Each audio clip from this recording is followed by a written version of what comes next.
Buenas tardes, buenas noches. Continuamos hoy, eh, viernes 7 de enero de 2022, el estudio de la obra Regeneración Humana de Rada Mournier, que vamos a continuar en los comentarios a la segunda charla en la página 37. Hay una beatitud y un poder más allá de nosotros mismos que vienen en ayuda de aquellos que están preparados para recibirlos. Volvámonos hacia aquellas grandes fuentes de las cuales emanan incesantemente la fortaleza y la inspiración para todos los que, olvidando el yo, están resueltos a aprender y a compartir sin reservas.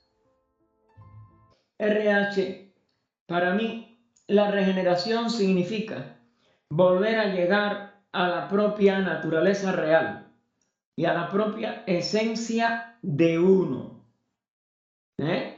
Eso está colosal, porque lo único que regenera es poder llegar a conocernos a nosotros mismos en la esencia, es decir, en lo individual primero, para poder autotransformar lo individual en lo universal. Porque la conciencia universal sí, a través de Bodhisattva, según asciende esa conciencia, o asciende o penetra esa conciencia en el centro de sí mismo, pues eso es lo que hace que nosotros podamos autorrealizarnos, es que es la única verdadera regeneración. Nuestro cuerpo, nuestras emociones y pensamientos no son nuestro verdadero ser. Claro, esa es la personalidad. Pero ¿quién se siente distinto a estas tres cosas? Nosotros nos sentimos vivos en el cuerpo, en la cabeza, sobre todo cuando pensamos, en el corazón que nos late cuando nos emocionamos, en el estómago cuando tenemos una mala digestión o nos duele. ¿No se dan cuenta? Y nada de eso es nuestro verdadero ser. Pero cuando dejamos de identificarnos con eso, cuando el yo inferior, la personalidad, se olvida, es decir, dejamos de prestar atención a ella, que es lo que es fundamental, entonces podemos llegar hasta nuestro verdadero ser. Y es por eso, esta es la verdadera meditación. Poder atender, poder prestar atención a lo que es en nosotros y cada vez es todo el universo.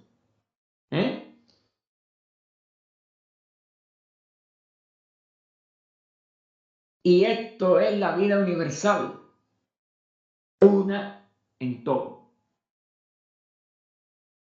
que se empieza a percibir cuando Buddhi no conoce por el lado ni de la forma ni de la idea, sino por identificación con la vida que conoce,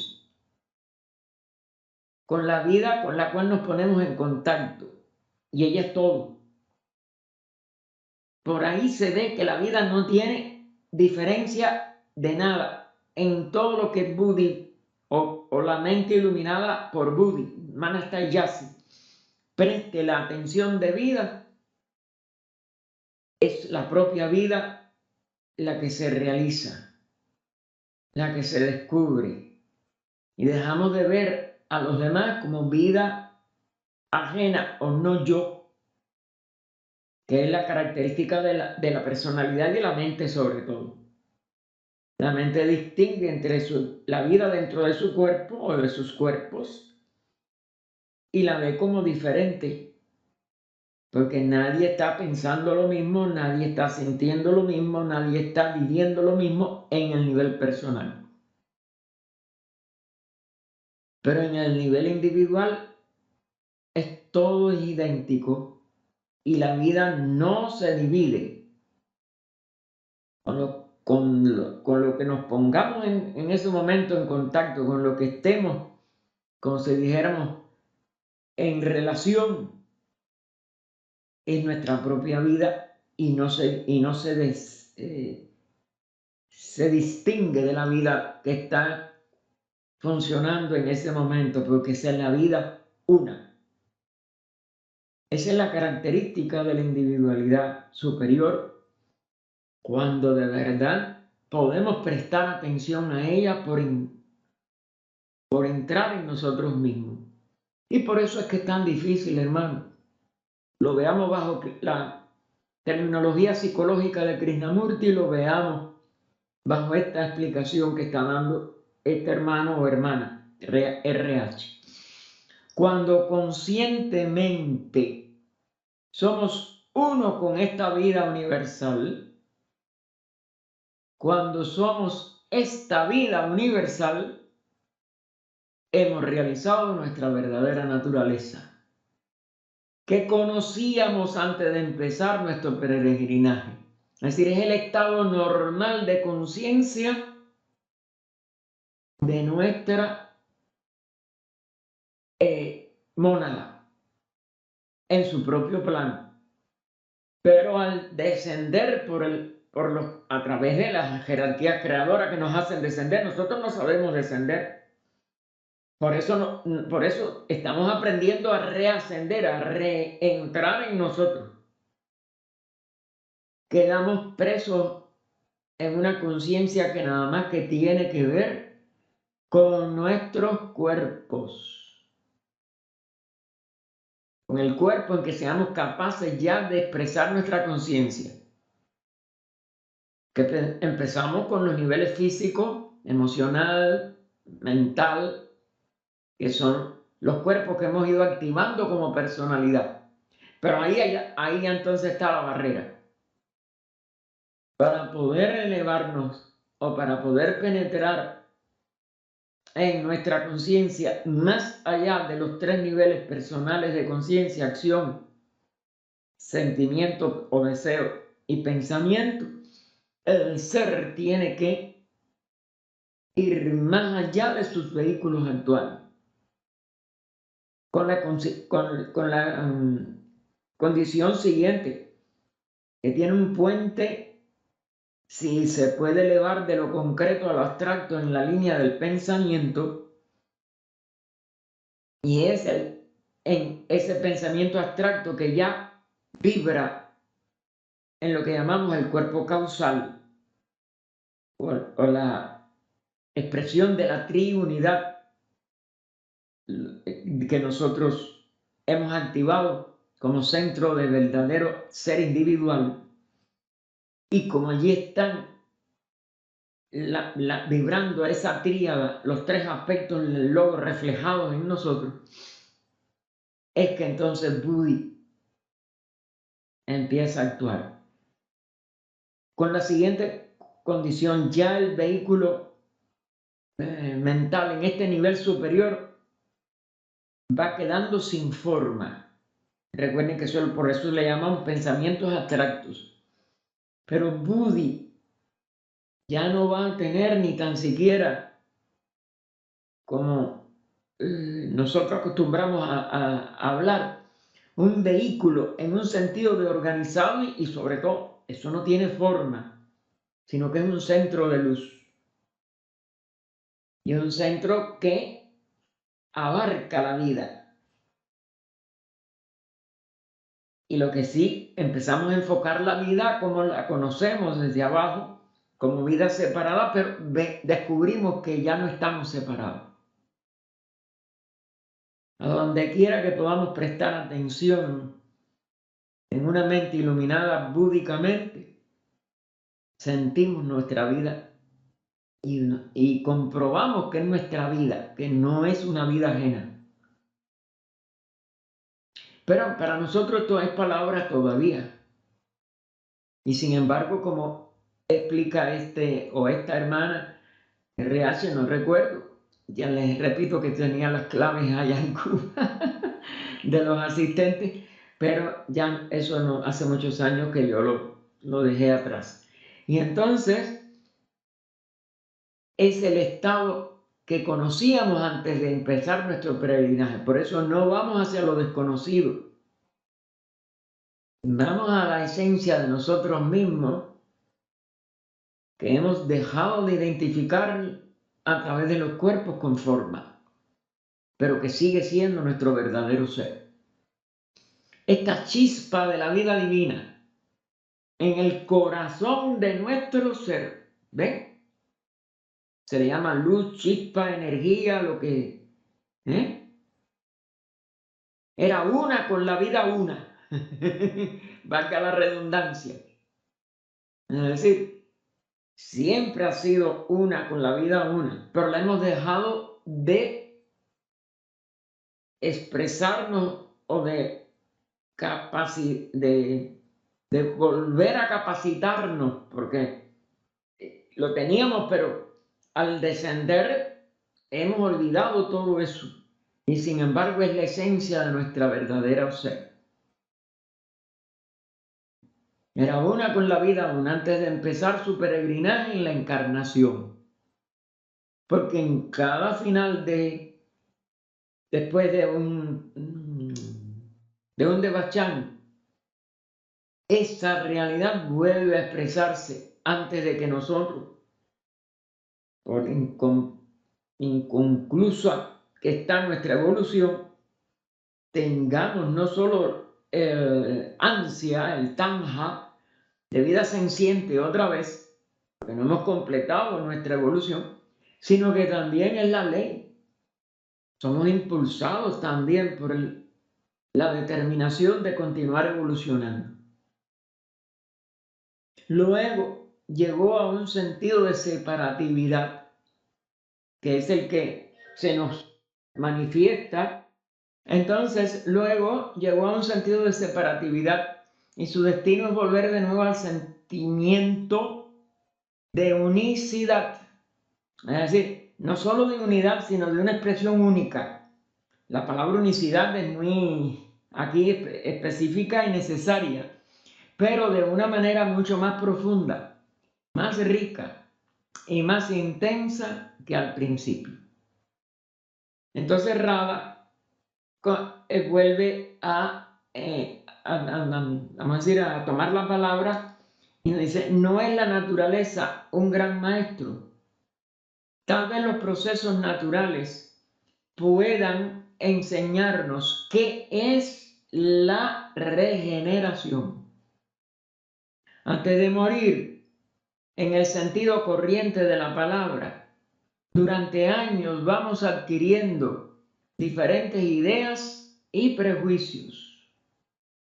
Así que cuando miramos algo, miramos con la memoria del pasado. Vemos la rosa. ¿Cómo sabemos que es una rosa?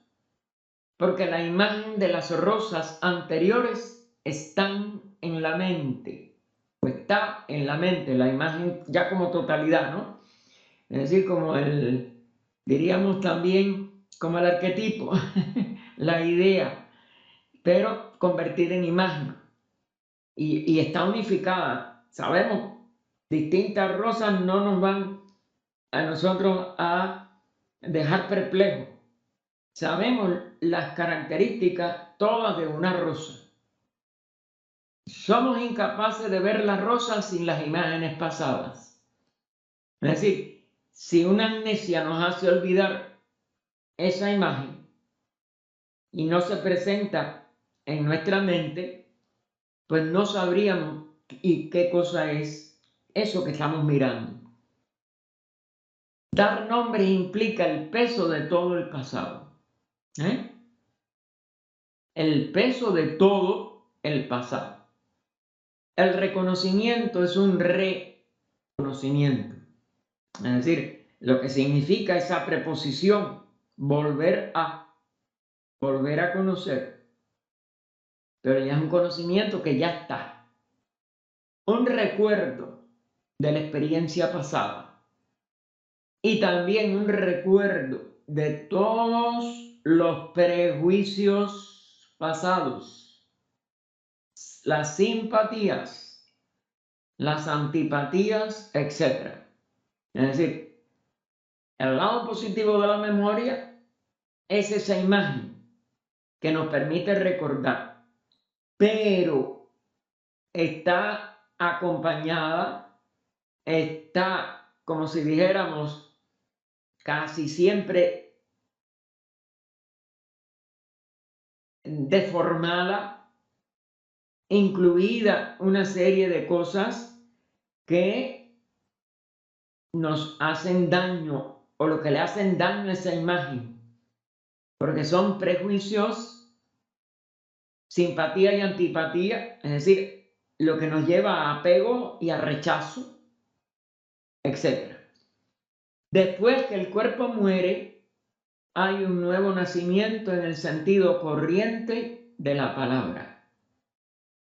Es decir, la memoria acumulada en ese cerebro terminó y el nuevo nacimiento en un nuevo cuerpo trae un cerebro nuevo. Pero el karma con que nace le impone sus escandas, tendencias. Es decir, que no es una limpieza total, es una limpieza con algunas cosas más. Es decir, con algunas de las cargas anteriores en un nivel de semillas. Eso es lo que es una escanda, ¿no? Una tendencia, una semilla.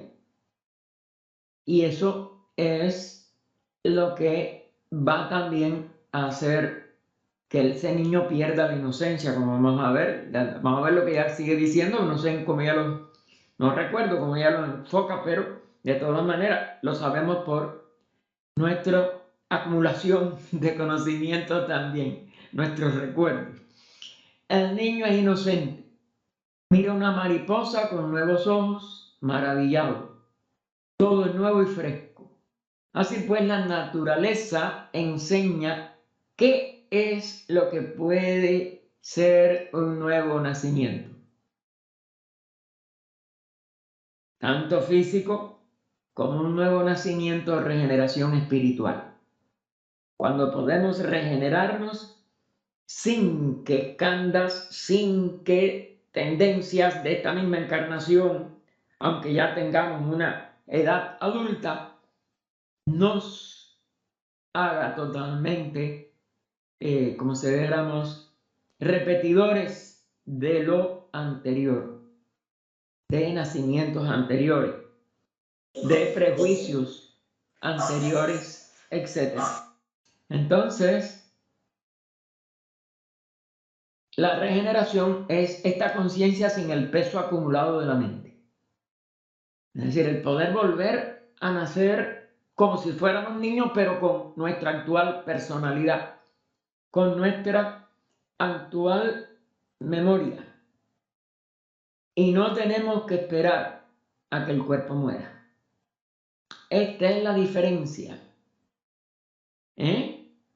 No hay que nacer como un niño y tener todo el proceso de volver a manejar un cuerpo. Es este mismo cuerpo, es esta misma personalidad, pero que cesa de tener la barrera que la hace sentirse separada, que la hace sentirse prejuiciada, que la hace sentirse mirando a un pasado y presta atención a un presente, que es lo que es la verdadera meditación. Una atención pura, sin la carga de todo lo que hemos sufrido o disfrutado o atendido en el pasado de nuestra encarnación. Y no tenemos que esperar a que el cuerpo muera. En realidad no es una regeneración completa. Recuerden que el niño, ¿no?, que tiene escandas y que nosotros vamos todavía a tener que vencer aspectos de la individualidad que nos separan vamos a decir, que nos individualizan dentro de cierto sentido de unidad total de la vida.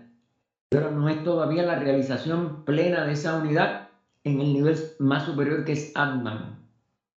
El nivel búdico es con respecto a específicos focos de atención búdica.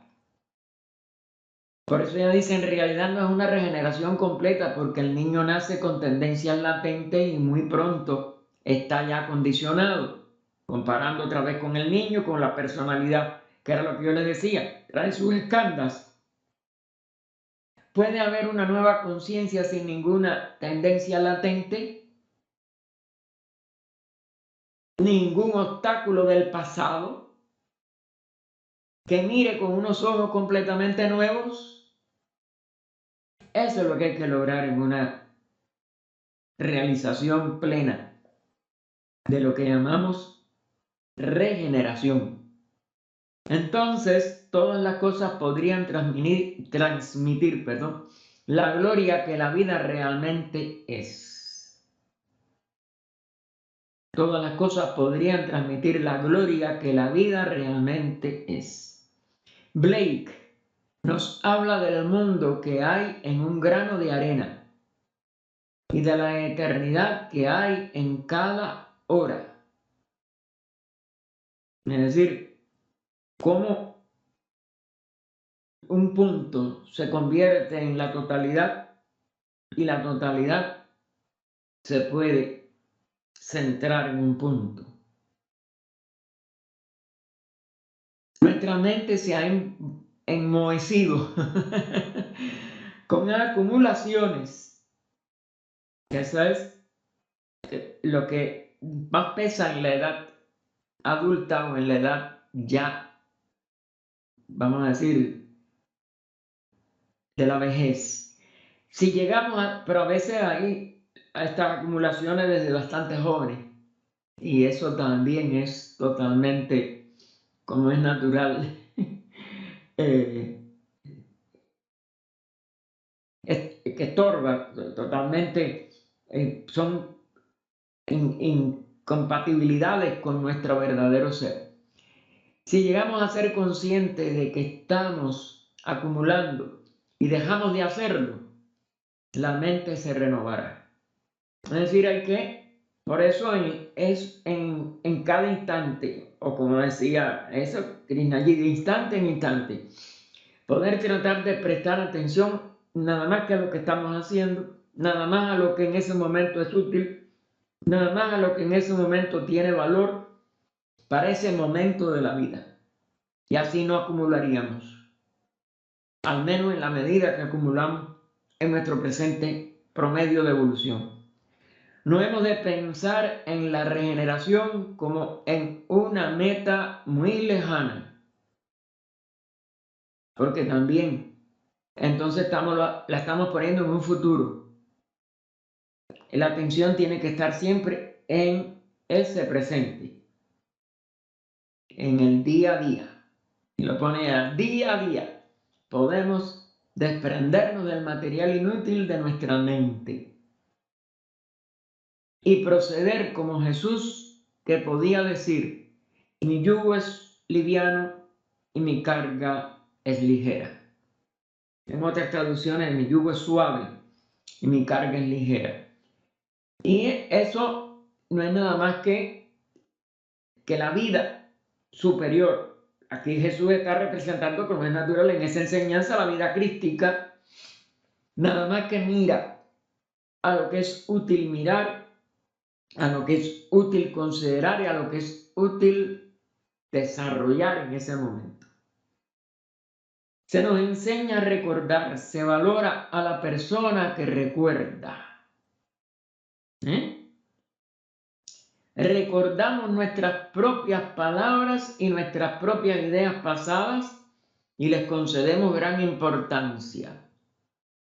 Y ahí es donde también está el peso de lo personal, que va aplastando la posibilidad de erguirnos internamente hacia lo interno, hacia lo superior, hacia lo individual, hacia lo unitario, porque todo el mundo exterior de este plano físico sobre todo representa nada más que una expresión de continuidad desde un pasado, nuestro nacimiento, nuestra niñez, lo que recordemos, nos recordamos toda la niñez, pero bueno, y después todo lo que se va acumulando en la vida de estudiantes, de jóvenes, de adultos, de ancianos.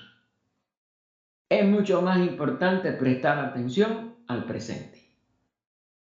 Como eso sí es lo fundamental. ¿Por qué? Porque el estado de conciencia de la realidad es nada más que un eterno presente. Para nosotros, que estamos presos en la mente, el presente no lo podemos casi nunca atender.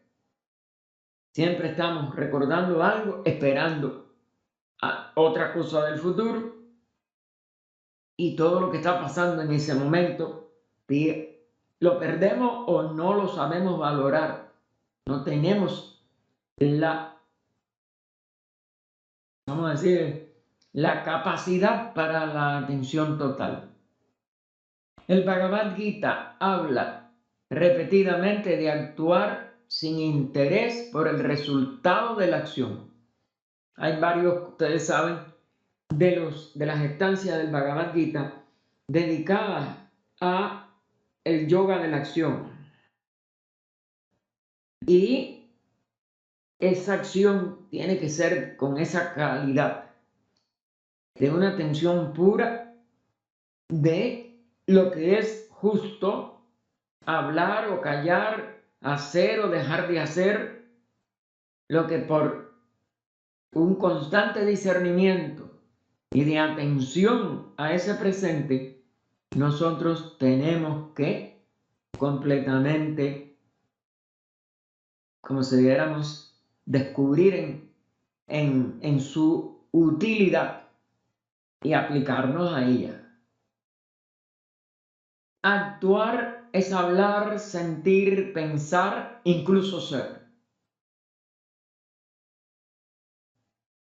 Es una forma de actuar cuando prestamos atención al ser en sí mismo en cada instante con precisión, sin relacionarlo con el pasado, sin esperanzas de ningún futuro. Normalmente prestamos muy poca atención al momento en que la acción tiene lugar, al momento en que surge el pensamiento. Después, puede que analicemos, pero no somos conscientes de la acción presente. Mientras actuamos, no sabemos cómo estamos actuando, porque nuestra mente está enfrascada o en algo del pasado o esperando un resultado para el futuro. Y entonces no prestamos la atención debida al presente.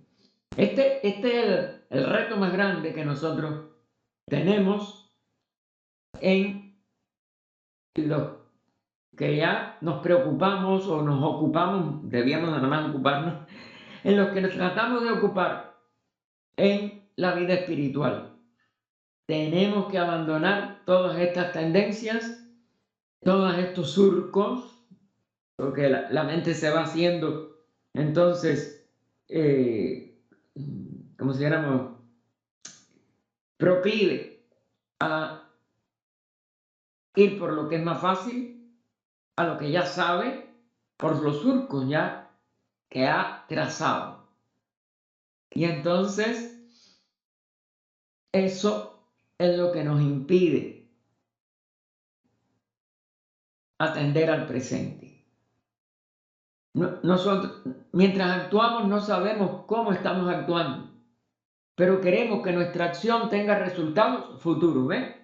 Siempre esperando de que el futuro va a ser mejor que el presente. La mente se aleja del ahora, y lo enfatiza, ¿no? Que es el único momento genuino y el único momento útil porque es en el que podemos actuar. Hacia un futuro que solo es una proyección de la mente. Es decir, ¿cómo quisiéramos que fuera ese futuro? ¿En qué está centrado eso? En un deseo egoísta. Otro de los aspectos por los cuales se hace inútil. Porque no podemos vivir para nuestro yo separado. O no podemos acabar de poder descubrir el valor de ese presente. Tanto el pasado como el futuro son imágenes de la mente. Ya no existen.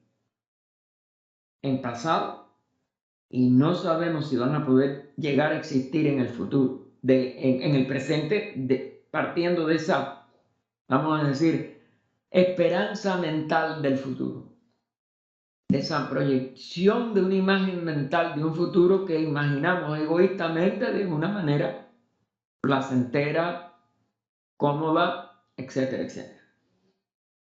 El pasado no puede existir porque se ha ido. ¿Ya? No se puede agarrar. Solo existe en la mente como recuerdo, imágenes, impresiones, tendencias. Fíjense estas variantes. Las tendencias son las que van a proyectarse hacia el futuro como escándalos, etc. Y como también karmas, que muchas veces nosotros, como es natural, como éramos, engendramos.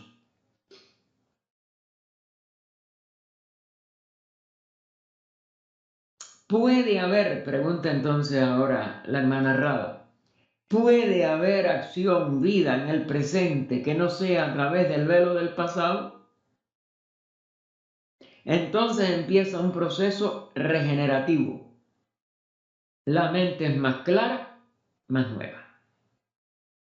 Es decir, al no basarla en algo muerto, al no basarla en escándalos egoístas para ver cómo lo podemos disfrutar en un futuro, etc. Es decir, todos los recovecos de la mente personal, todo eso puede irse, como si dijéramos, desapareciendo, o transformándose con una atención a un presente verdadero. Entonces empieza ese proceso regenerativo y la mente, al no estar cargada de un recuerdo, al no estar cargada de expectativas de un futuro, ella es clara y más nueva, porque se hace nítida, se hace capaz de entender ese presente,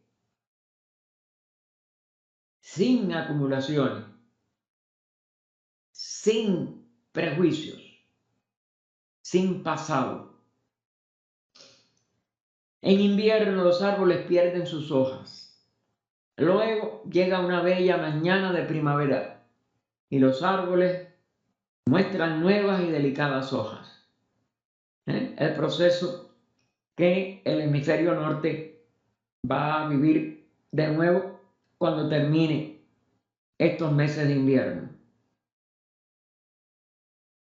Es una visión extraordinaria. La primavera siempre ha inspirado a poetas, a músicos y a cualquier ser humano que ha estado, sobre todo en países muy fríos, encerrado entre nieve, entre tallos secos, etc. Y ve cómo al deshielo empieza a brotar otra vez todo verde, todo lozano, todo una nueva vida que parecía haber acabado en el invierno crudo. Parece como si el cambio hubiera ocurrido de repente, porque a veces nada más que aquí, por ejemplo, que no hay nieve, pero que había una sequía tan inmensa y solamente los aguaceros de hace 2 semanas y aún la semana pasada llegó a llover algo, pues todo está verde, verde. y uno se extasia el cambio, ¿eh? Pero realmente el árbol ha estado haciendo acopio de sus recursos, es decir, entra sus energías mientras el exterior sea inhóspito, y solamente al cambio de temperatura es que empieza a hacer uso de esa energía y brotan los botones de las hojitas, todo de una manera extraordinaria. Tuvieron lugar una serie de cambios en él de una manera invisible, es decir, ocultas dentro de su tronco, dentro de su raíz. Y más tarde llega la primavera como un nuevo estallido. Así es en nuestra vida.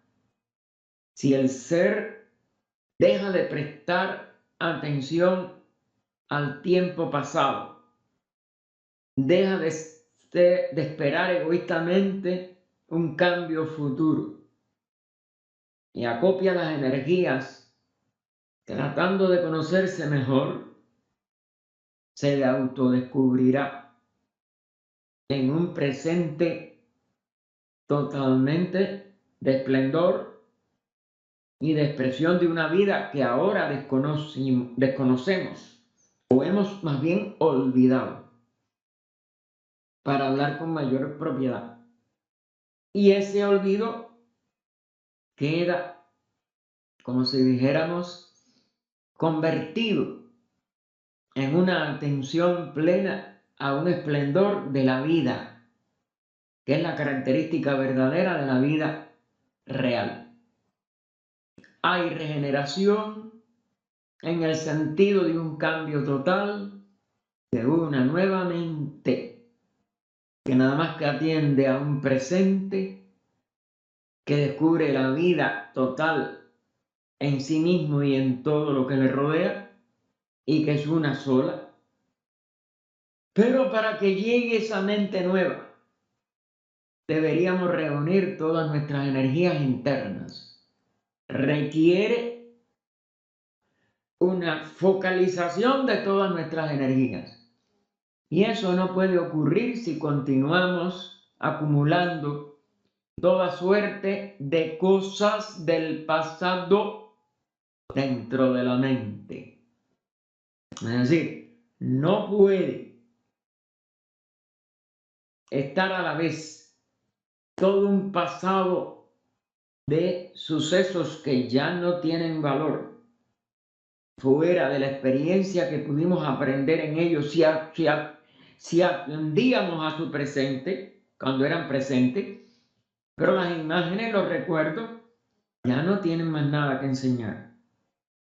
Luego, si perdimos el presente en aquellos momentos, el único remedio es descubrir el presente ahora, y el nuevo nacimiento ocurre. B.O. añade, en Australia, todos los bosques tienen que morir o ser quemados completamente para que se regeneren. En realidad, el bosque australiano se regenera cuando está completamente destruido.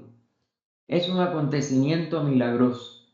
¿Ven? Aún en un país tan inmenso como ese, en un subcontinente, o en realidad un continente, Australia tiene ese ejemplo. Aún el reino vegetal tiene que completamente pasar por una muerte instantánea que permita la regeneración del bosque como totalidad, como una, vamos a decir, como un organismo. ¿Eh? Y entonces surge otra pregunta.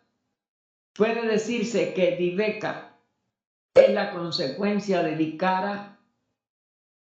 Y Radha contesta, Viveka, recuerden que estas son dos palabras sánscritas, ¿no? Viveka, Vikara. O Vichara, a veces las personas dicen, esto yo no sé, recuerden que el sánscrito es una lengua que no conozco, pero no sé por qué, si le parece que debe de sonar distinto cuando dice K, si le mantienen la K. Y a Bichara, pero yo he visto escrito también Vicara, y lo digo por eso. Bichara ya la he visto en, también con CH, como aquí, como en este caso.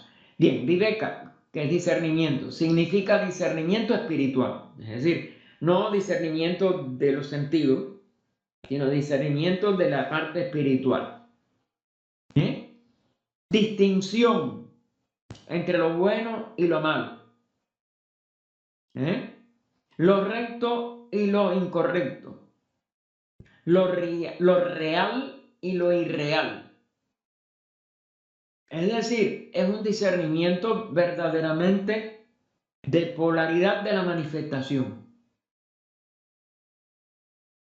Recuerden que, por ejemplo, todas las enseñanzas de Buda se basan las 4 nobles verdades y el noble óctuple sendero, y todo el noble óctuple sendero empieza con la palabra recta creencia o recta filosofía, porque eso no es creencia, recta pensamiento, recta palabra, recta acción, rectos medios de vida. ¿Por qué? Porque lo bueno también se significa mucho en la palabra rectitud, en lo que está de acuerdo con la ley. Lo real igualmente y lo irreal. Es decir, que todo esto llamamos recto, bueno, real a lo que es superior y permanente.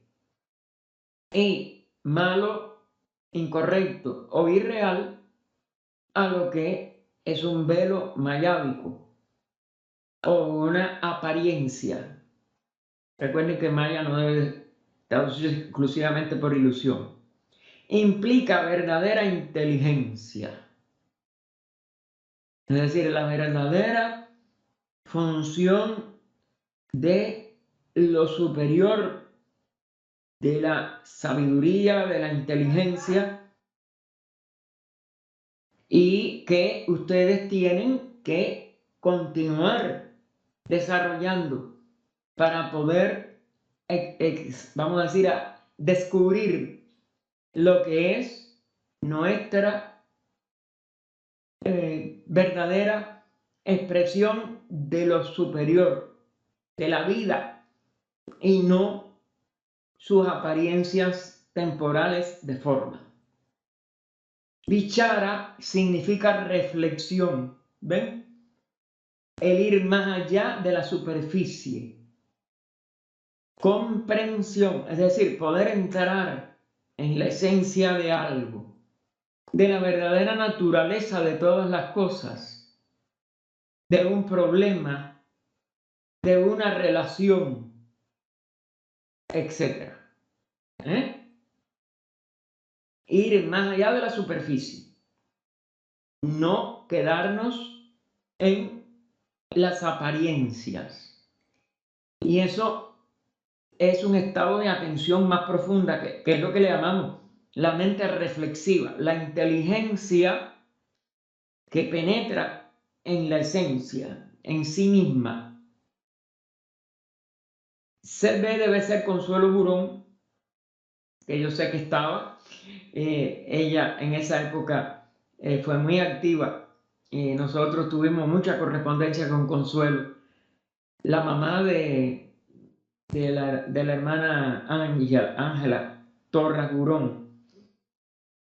Yo creo que una reflexión profunda nos acerca al verdadero discernimiento. La reflexión para la mayoría de la gente es un movimiento del pensamiento.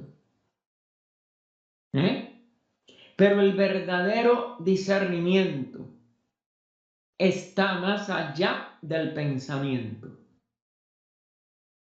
La reflexión profunda es la preparación para el discernimiento espiritual, que está más allá de ello. Es decir, que Vichara es un tipo de preparación.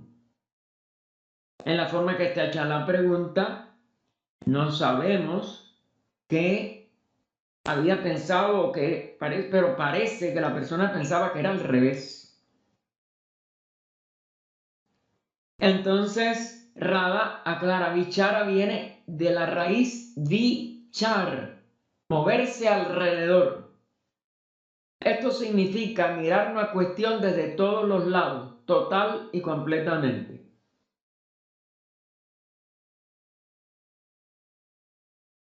Es decir, que tiene este aspecto que es del pensamiento, pero que parece que es como dijéramos con un pensamiento que trata de sintetizar, de poder unir.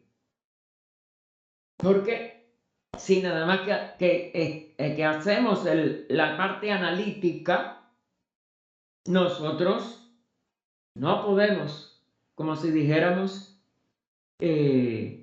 descubrir el resto de todo este problema.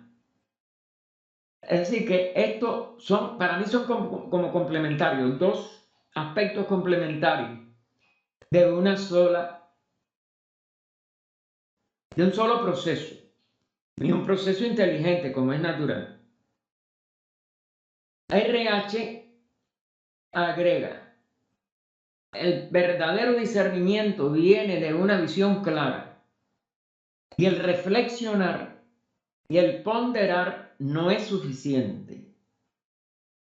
Sí, esto me parece que está, todo esto hay que ponerlo en práctica, señores, y quizás las palabras siempre puedan separar y a veces entorpecer.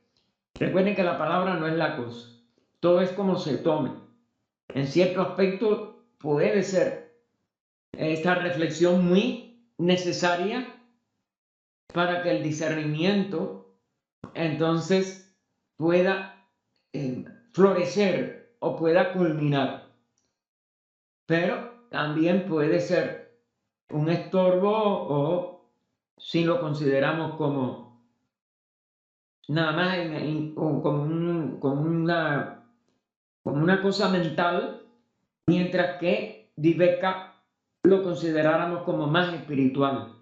Es decir, hasta dónde podemos ascender como Viveka, hasta dónde podemos utilizar Vichara con utilidad. Me pregunto si el discernimiento, agrega, no es un estado de comprensión. Si examináis concienzudamente algún problema o algún hecho, entonces alcanzáis la comprensión, que no es meramente la comprensión del hecho, sino que es un estado de la mente, un estado de conciencia. Claro, todo esto se puede profundizar y yo creo que es de acuerdo con, más que las palabras, las dos palabras, con las características del que está desarrollando este estado de conciencia. Viveka puede necesitar en personas de tendencia más mental, más intelectual, pues la necesidad de que Vichara le ayude a ese discernimiento. En otros quizás nada más que una atención pura con el ansia de que ese discernimiento sea total de lo que es, como si dijéramos, esencial, real, y que pueda desechar todo lo irreal, pues nada más que necesite esa atención total, plena,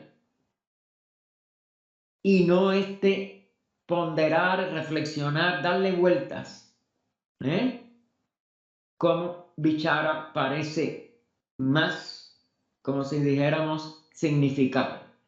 Porque moverse alrededor, como dice Rada, ya es algo que es más de un movimiento de la mente. El otro es más de una contemplación o de una atención extática superior. Otro de los asistentes o a otra de los asistentes dice, me pregunto, si alguno de nosotros mira las cosas en su totalidad, ¿ves? Desde todos los ángulos, con un estado sereno de la mente. Es decir, con una atención total, sin necesidad de dar vueltas.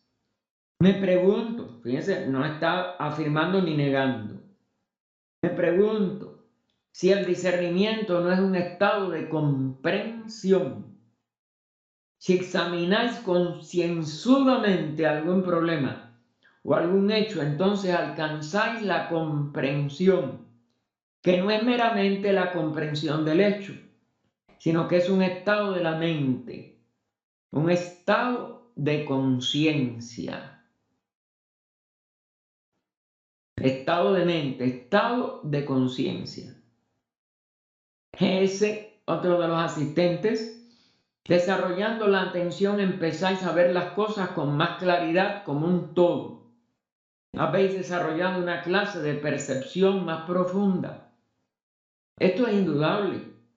Por eso les digo, aquí cada aporte puede servir, pero los temperamentos de cada uno de los seres humanos y su evolución son los que pueden dar mayor o más rápida capacidad de descubrimiento, de plenitud del discernimiento, o que Vichara le permita verlo desde todos los ángulos, cuando son temas que la persona necesita por su idiosincrasia, por su tipo de conciencia, de esta, vamos a decir,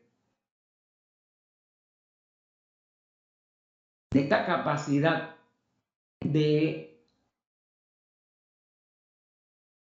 penetración también, porque no puede quizás con una mera atención pura, estática, vamos a decir, pues descubrir todas sus cosas. Esto yo creo que tiene que ver con el rayo, con las tendencias y con la evolución sobre todo del ser humano.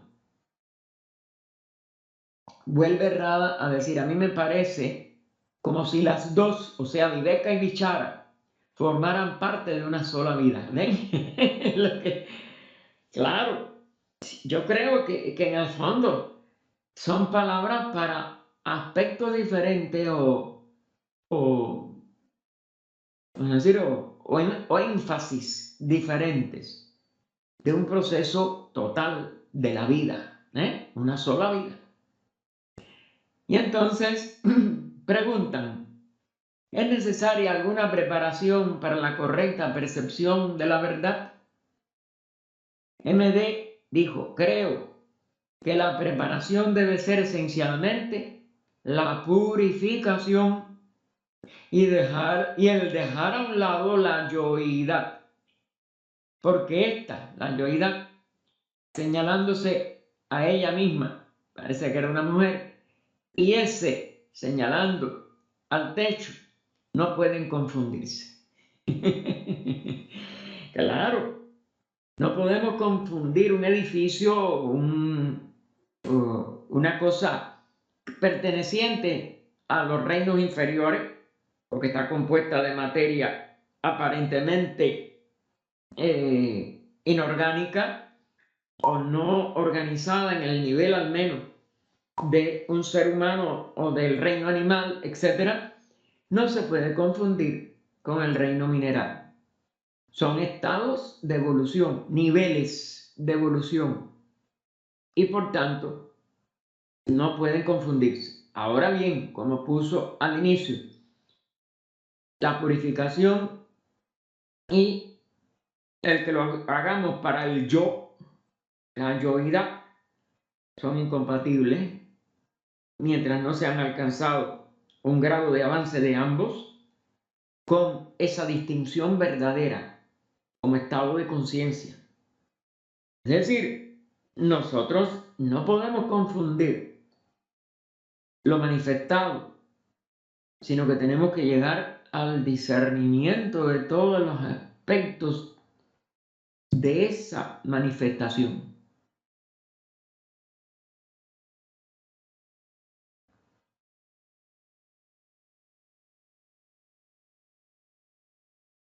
Bueno, Rada vuelve y dice, ¿puede usted decir algo más sobre la imposibilidad de confundirse? ¿Cómo consigue dejar a un lado a esa confusión? Es decir, ¿cómo ese Viveka va a hacer, como si dijéramos, pleno, total, que nadie tenga un tipo de duda, de error, de confusión? Y entonces la persona que había hablado de esta, ¿cómo se llama? No, de esta confusión que puede haber entre un ser humano y lo que le rodea, cualquier edificio, etcétera. Fíjense que lo miró al techo. Contestó, creo que es solamente buscando prácticas útiles y debe ser por medio de lo que pueda funcionar en un momento dado.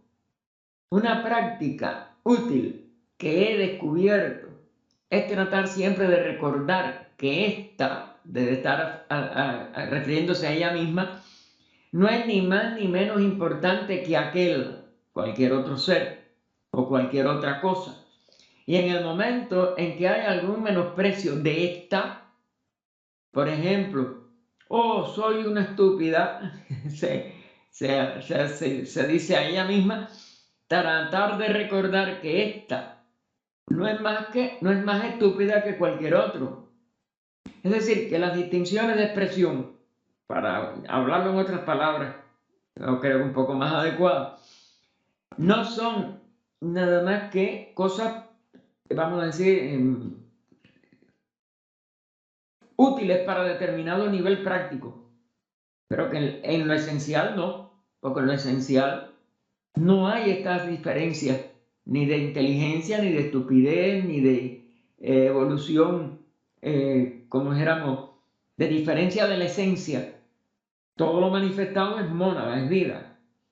Pero no es lo mismo la vida en el reino mineral, en el reino vegetal, en el reino animal, en el reino humano, y no es la misma vida la de una persona egoísta, la de un ser que ya lucha por la conciencia universal o por expresarse como conciencia universal, que se purifica del yo.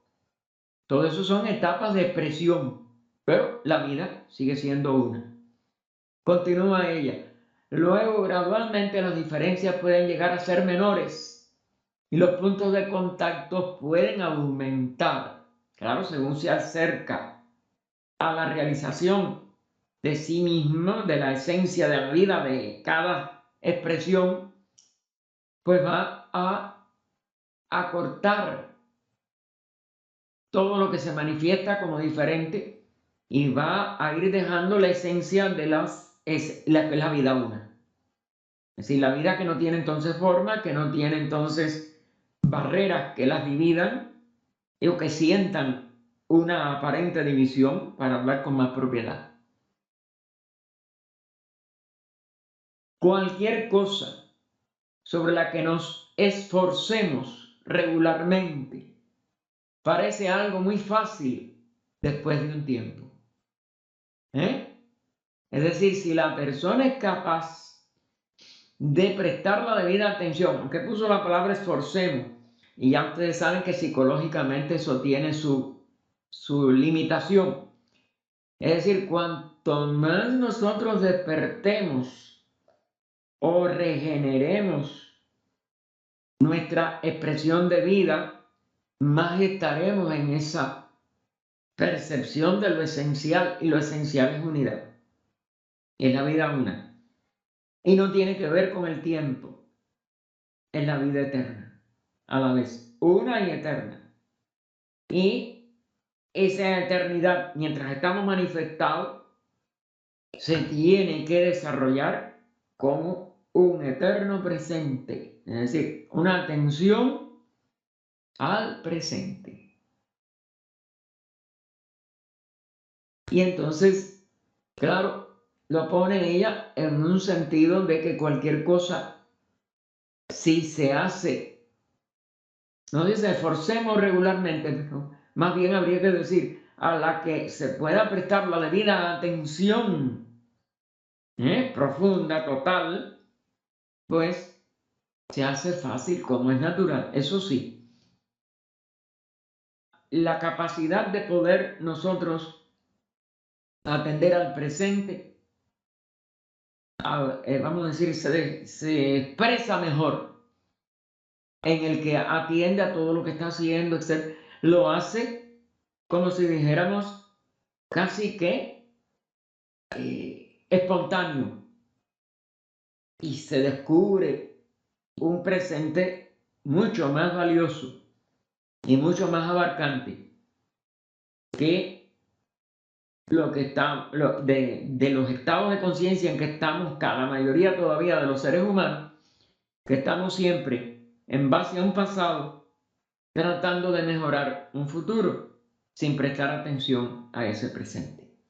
Y entonces concluye, tenemos que seguir haciendo ejercicios para purificarnos de esta codicia que hace de la codicia, la cosa más importante del mundo. Es decir, querer tener más, querer alcanzar, porque la codicia puede ser de alcanzar ese estado de una atención presente. Nada de esto se puede hacer desde un punto de vista de la personalidad, hermano. Es un autodescubrimiento de niveles profundos y cada vez más altos de nuestro propio ser. AB, otra de los asistentes o asistentas, dice: la purificación es esencial, pero también necesitamos una personalidad equilibrada, porque sin equilibrio no puede hacerse nada. Equilibrio significa un desarrollo igual para el poder del pensamiento, el sentimiento y la acción. No puede ser parcial y penetrar en la verdad. No deberíais olvidaros de la personalidad. Nada se pierde de todas las cosas que desarrollasteis en vuestro interior: pensamientos, conocimientos, refinamiento de los sentimientos, purificación del carácter, acción desinteresada. Todo esto es esencial. Con una personalidad más equilibrada y más desarrollada, vivís una vida más feliz y sois más útiles a vuestros semejantes. Así pues, hay mucho trabajo por hacer en las distintas áreas de vuestra personalidad, o de toda personalidad, la agregaría. Es decir, fíjense cómo enfatiza que si el vehículo aquí abajo, o la expresión en donde vivimos aquí abajo, de la personalidad, que mientras no somos adeptos, está formada por cuerpos con esencia elemental, con una serie de limitaciones, y eso hay que purificarlo para que pueda reflejar y poder nosotros, por aspiración, ascender a la individualidad. Indudablemente que tiene, como en todo, una razón, porque la mayoría de nuestras personalidades todavía tienen muchas limitaciones y mucha impureza que no podemos desconocer y que van a ser esa barrera que nos impide la realización de la vida superior como unidad de toda vida, y que una personalidad errática y una personalidad desequilibrada, porque usa sobre todo la palabra equilibrada, indudablemente que no puede alcanzarla, no puede centrarse en lo superior. Algo siempre la va a estar, como si dijéramos, inutilizando como medio verdadero de alcanzar lo superior. Y entonces Rada expresa: hay muchas instrucciones sobre la preparación para una correcta percepción de la verdad, no solamente a nivel externo, es decir, el personal, sino también de la naturaleza esencial interna. Es decir, ¿cómo dejar de pensar en nosotros mismos? Porque la personalidad puede parecer equilibrada y ser equilibrada para una vida personal buena. No decimos que no, pero el elemento personal se va a interponer para esta realización superior. Es decir, que esto tiene que hacerse muy cuidadosamente, no exagerar. La personalidad tiene que reflejar lo interno. La personalidad tiene que dejar de prestar atención al exterior. Puede purificarse de muchas cosas, pero mientras esté volcada hacia el exterior, la acción, los deseos y el pensamiento serán centrados en el nivel personal. Y la regeneración no puede completarse a un nivel verdaderamente místico, verdaderamente profundo. Luego hay que prestar atención al centro, al ser, según vayamos purificando toda nuestra naturaleza. Porque si no, como ella dice, no vemos el conjunto de lo que es, utilizando en el sentido que lo utilizaba sobre todo Krishnajit. La personalidad es una mortal, efímera expresión de la realidad íntegra de la mónada. Y por tanto, nunca podemos con ella sola, aunque la purificación es un paso previo, aunque el aprender a atender con pureza, con verdadera atención total, sea esencial y necesaria. Y entonces agrega Radha, Muriel ha contestado, mira, este es el apellido de la señora, muy sencillamente, como ella decía, esta y el techo, debe dar paso a lo otro, debe ser a lo otro, debe ser a lo otro. Pero ¿cuáles son los aspectos de esta y cómo deben explicarse? Una parte de la preparación, obviamente, y de esa purificación, por tanto, como es natural, le agregaría, una parte de la preparación, obviamente, es vigilar los síntomas. Es decir, ¿qué sentimos? Los síntomas son lo que nosotros mismos percibimos en nosotros. Si no ayudamos cuando se necesita ayuda, es decir, no estamos atentos a lo de los demás, es porque no queremos molestarnos, para no tomarnos el trabajo de ayudar a quien lo necesita. Entonces ese es el yo que no quiere sacrificar su comodidad. ¿Ok? El lado positivo puede ser aprender a observar dónde se necesita ayuda y estar dispuesto a ofrecerla. La doctora Besant decía que entre la persona que ve lo que es necesario hacer y dice que lo haga otro y el que lo hace, hay encarnaciones de diferencia. Es decir, la persona que comprende que hay algo que necesite un ser, enseguida lo hace instantáneamente si está volcada hacia lo bueno como totalidad.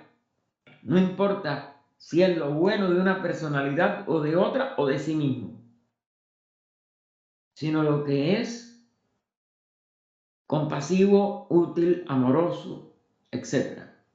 Esa atención tiene que ser plena, total. Y esa energía tiene que darse sin restricciones. Todo lo que crea una mayor armonía, continúa Radha, hace más fácil la percepción. Es decir, el darnos cuenta de lo que las personas, los seres, las criaturas pueden estar necesitando y nosotros debemos estar inmediatamente ayudando. Tal vez deberíamos adoptar un modo de vida en el cual hubiera más armonía. Lo que nosotros pensamos que es un defecto en los demás, puede que después de todo no sea un defecto. Incluso aunque lo sea, ¿por qué no pensar amablemente en esa persona y decir, se trata de su naturaleza temporal, es decir, de su naturaleza personal? En él la verdadera persona es pura, o su verdadero ser superior, como lo es en todos los demás. Es decir, no sentir desprecio por la persona que se equivoca o por la que creemos que está equivocada, sino tratar de poder ayudar siempre que nos sea posible. No demos demasiada importancia al defecto, no seamos demasiado críticos y no hablemos con los demás de ello, que es lo peor.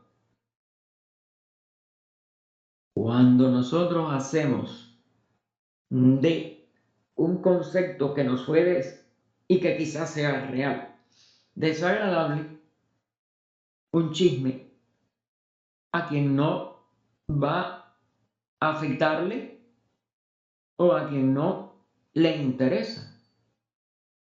Y entonces no tenemos el silencio, eso sí es fundamental siempre. Miremos a la persona con comprensión. No importa si está o no está, sino lo que nos parece. Pero con comprensión, tratar de ayudarle, tratar de tener una actitud positiva. Como si vosotros estuvierais en su lugar.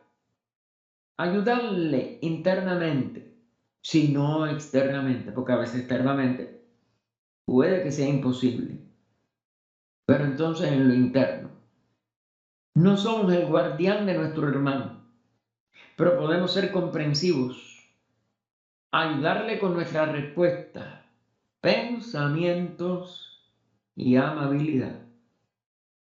Ahí fallamos, como ustedes saben, todos mucho.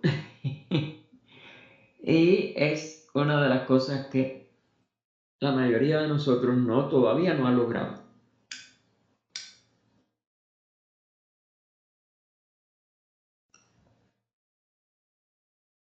Hay pequeñas prácticas que pueden resultar de ayuda.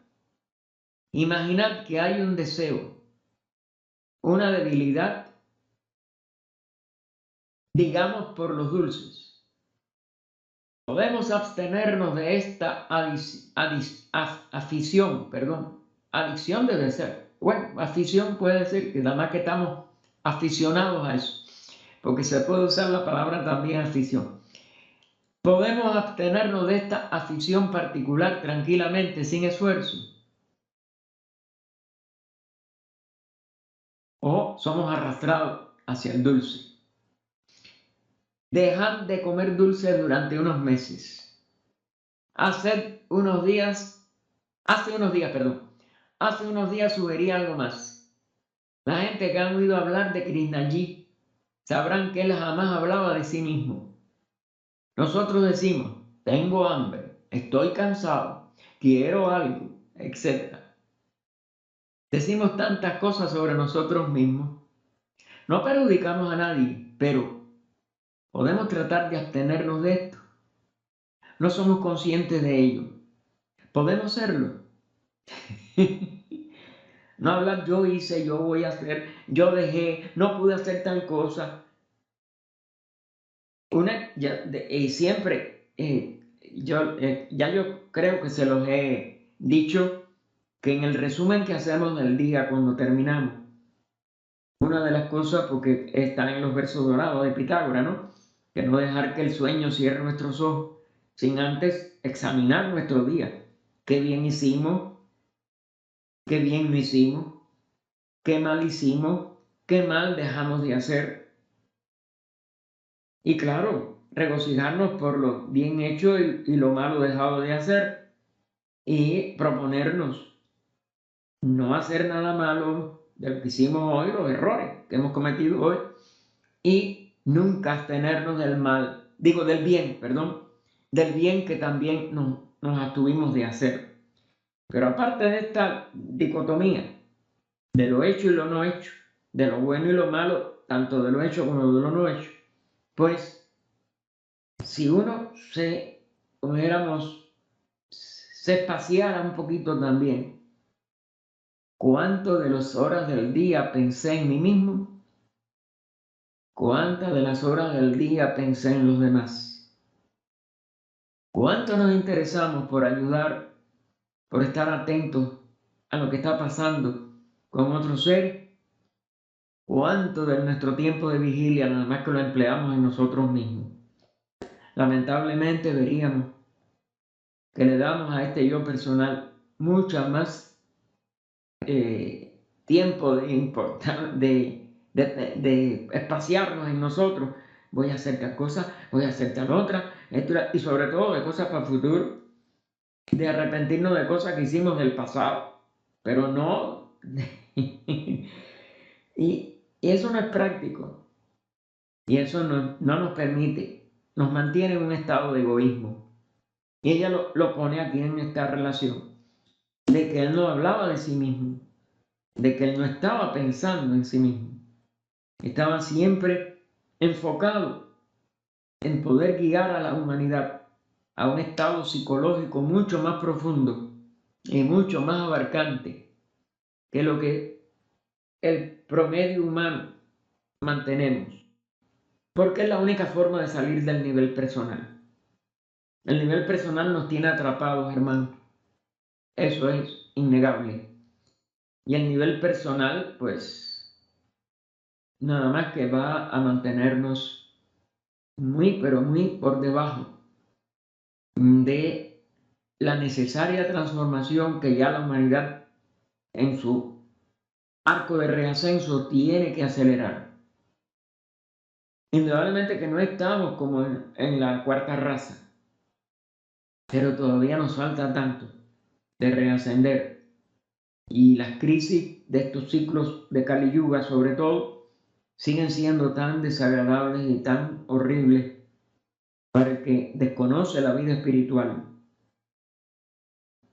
que es completamente, eh, vamos a decir, trágico, que no demos más importancia a los demás, a servir, a amar y a poder compartir. Un sistema es el de reflexionar sobre las cosas superiores, elevando la mente a un nivel más noble. Los libros pueden ayudar. No os convertáis en un ratón de biblioteca, pero leed un corto pasaje, como los pensamientos que nos manda Magali tempranito en la mañana, y dedicad un rato a reflexionar, a ver por vosotros mismos.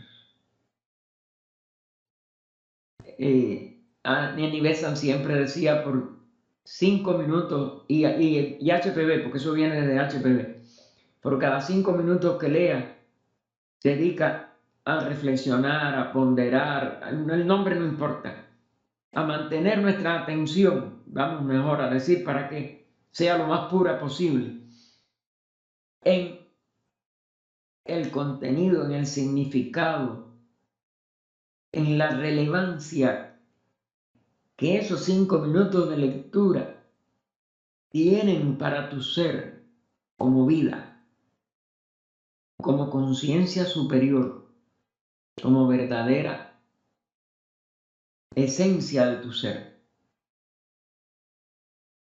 Y eso vale más lo que se reflexiona, lo que se discierne. Usen cualquiera de las dos palabras, vichara, viveca, Pero no lean y lean y lean porque se vuelve también una sucesión de pensamientos que no digerimos en su profundidad, la mayoría de los cuales pueden entonces indigestar nuestro intelecto. Podemos aprender de memoria, como si fueran poesía, muchos de estos textos, pero no podemos desentrañar su utilidad como dijéramos, como despertadores, como regeneradores de nuestros estados de conciencia. Así que, de este modo, el estudio puede ayudaros a elevar la mente desde cuestiones personales, triviales, hasta materias universalmente importantes. La comunión con la naturaleza en silencio también puede ayudar a purificar la mente. Pero fíjense, en silencio, comunión con la naturaleza, sin que la mente se esté ocupando de palabras, sin que la atención nada más esté en lo que pueda ser bello a nuestros ojos, o a nuestro olfato, o a nuestro oído. Es una comunión total, íntegra. Es decir, percatarnos de la unidad con toda esa realidad que nos rodea, pero que está dentro de nosotros. Y tratar de realizar esa unidad con esa, lo que es comunión, común unión. Y aquí también tenemos que ir a la esencia del significado de la palabra como un estado de conciencia de unidad. ¿Cómo podemos sentir la unidad de esa naturaleza en todo nuestro interior y sentirla dentro de nosotros? Idéntico a como sus vibraciones nos pueden llegar por los sentidos, pero poder hacer la abstracción de las impresiones sensorias y sobre todo a no convertirlas en palabras. ¡Ay, qué linda esa montaña! ¡Ay, qué esto, lo otro! No, porque nos quedamos en el nivel de la personalidad, sin remedio, y no hay la verdadera comunión. Nos faltan instrucciones. Bueno, miren aquí, esto ya estamos a 3:57, faltan 3 minutos. Vamos a dejarlo aquí, porque va a hablar ahora de es luz en el sendero al pie del maestro, la escala de oro. Y entonces continuaríamos. ¿Qué página es, mijita? La 41. 40. Es 40, ok. Gracias. No, pensé que había... ok. Entonces, no faltan instrucciones.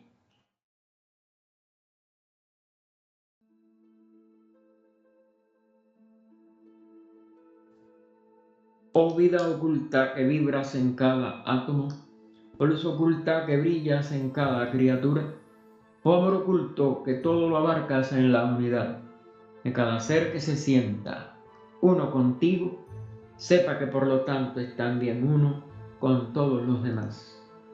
Paz, paz, paz a todos los seres. Continuaremos el próximo viernes en la página 40. No faltan instrucciones.